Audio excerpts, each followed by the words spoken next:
చెప్పండి, రాధా గారికి ఇంకేం బ్యాడ్ హ్యాబిట్స్ ఉన్నాయి? నేను చెప్పను. చెబితే ఇంటికి వెళ్ళగానే నా మోచి వెనక్కి విరిచి వీప్ మీద గుద్దుతాడు. ఎందుకు వంక? చాడీలు చెప్పడానికే వచ్చింది, చెప్పు. బాగా పుస్తకాలు చదువుతాడు. అది బ్యాడ్ హ్యాబిటా? చదవటం బ్యాడ్ హ్యాబిట్ కాదు. చదివి ఎదుటి వాళ్ళకి ఇంట్రెస్ట్ ఉందో లేదా తెలుసుకోకుండా క్లాస్ పిక్కుతావే అది. ఎప్పుడు కంప్యూటర్ ముందే కూర్చుంటాడు. ఖచ్చితంగా అది బ్యాడ్ హ్యాబిటే.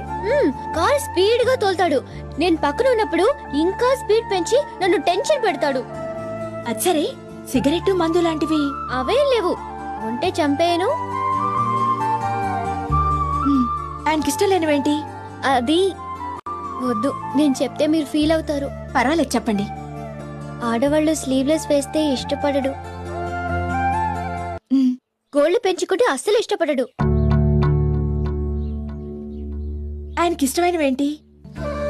చెప్పండి. గ్రీన్ కలర్ డ్రెస్ అంటే చాలా ఇష్టం.